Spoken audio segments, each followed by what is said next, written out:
all the hard work and dedication you guys have put into this. I also want to thank everyone for the support and just my family and friends who've been around through this time.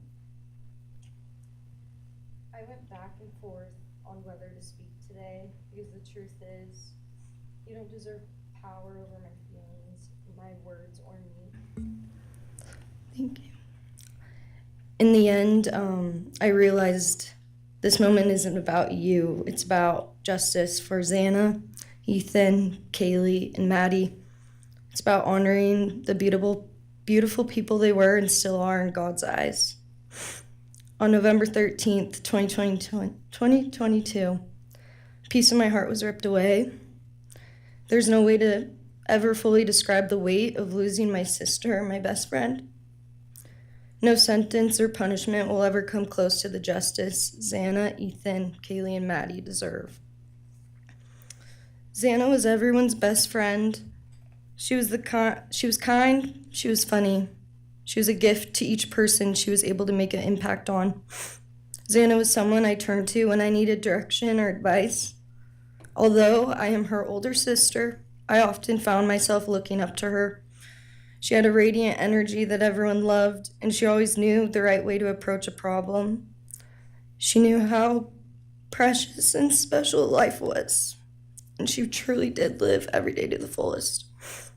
Yet her story was cut short by an act of evil.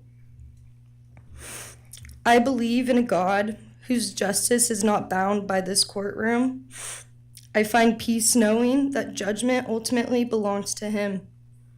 For your sake, I hope one day you feel the full weight of what you did. I hope you take accountability.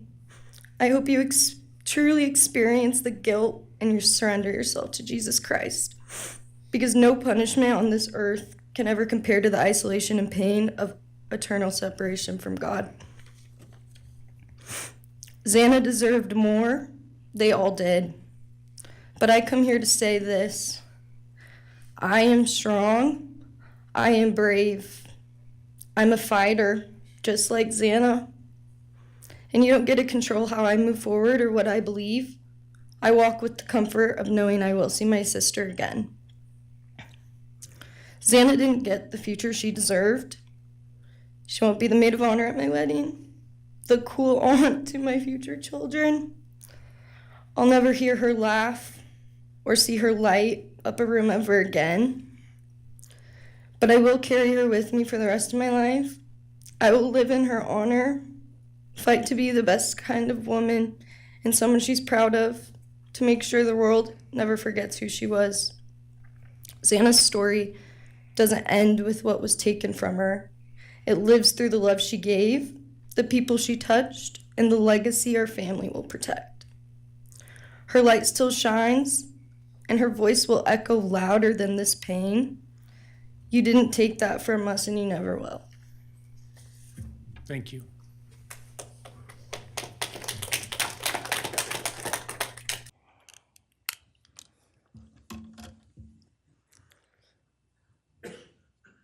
I just want to say before I start, I'm Xana's dad, Jeff Kernodle. It's been a hard road down, because she's gone. And I want to thank everybody, other their families that speaking so far, spoke about things. I agree with everything they have to say. It all comes back to a lot of the same things that I've had to deal with and we as a family have had to deal with.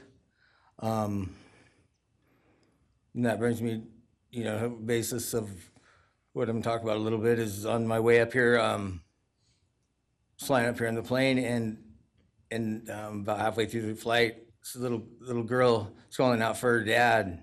Hey, dad, and then in my mind, I was kind of half asleep. It's dark on the plane. I heard Xana calling out for me like she did, back when she was little, 5 years old, and those times were hard. It was chaotic, but we always had something to work toward that was in a positive direction,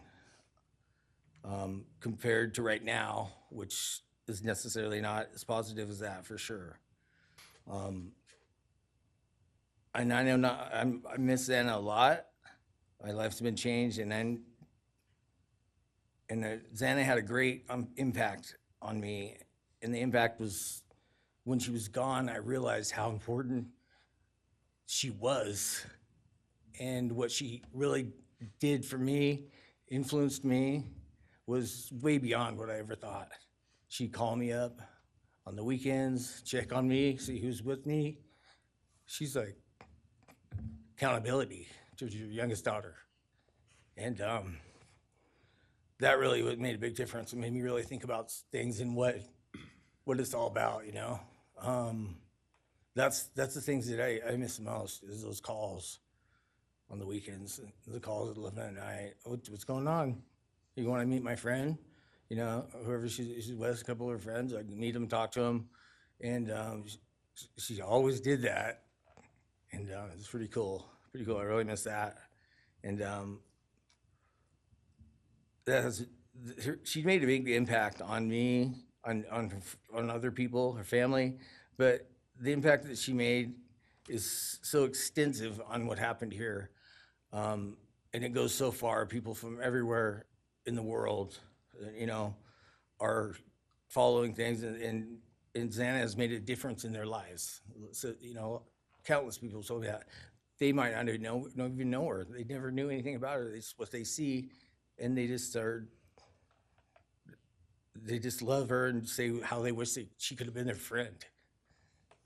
You know, could have been their friend, could have hung out, and it's like, this is a blessing, you know. This is who the little kid was, and definitely was a big blessing in my life, and so is Jazmin, and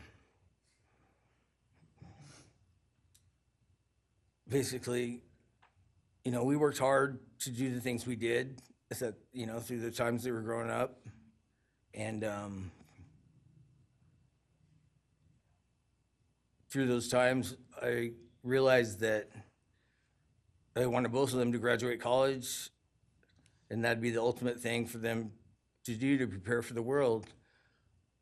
Then it came back to me, Xana didn't get to finish college. He had it all figured out. And this all just came back to me when I was there, and that little girl was on the plane doing that. It's like where I was going, what I was going here for. And then I just realized and thought to myself about the wonderful life that she had and we had together. And we, you know, I still get to have with Jazmin, but that's the part that really counted. It's the part that really counted, is those memories. And those are what I have left, the memories with her and the ones I can make with her, and the life that I can go on with now, which is what she wants. And I say that in present tense because that's what she wants, because I've been told that, you know. I've been countless ways that she's out there and has a way to communicate, which I'm very grateful for.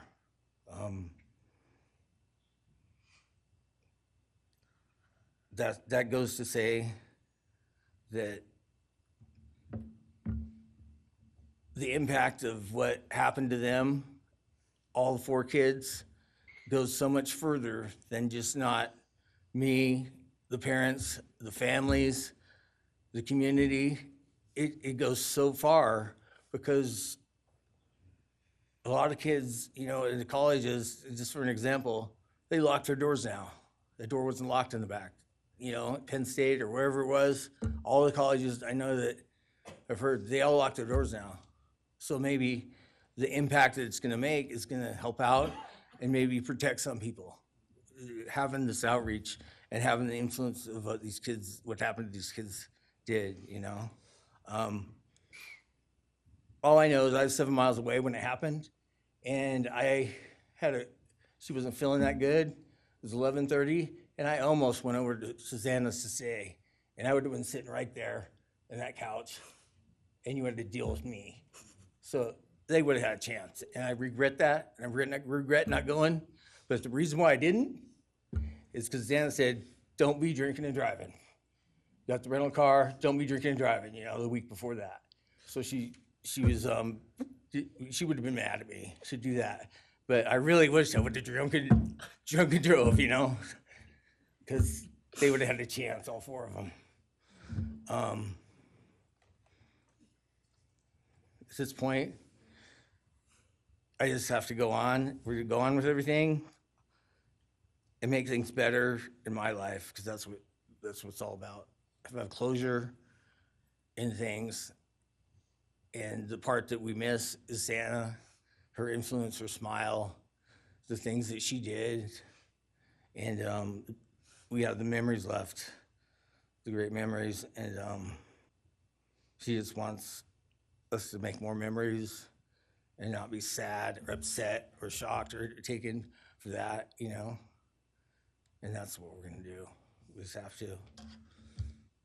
That's all I got. Thank you for your words and your courage, and bless your family.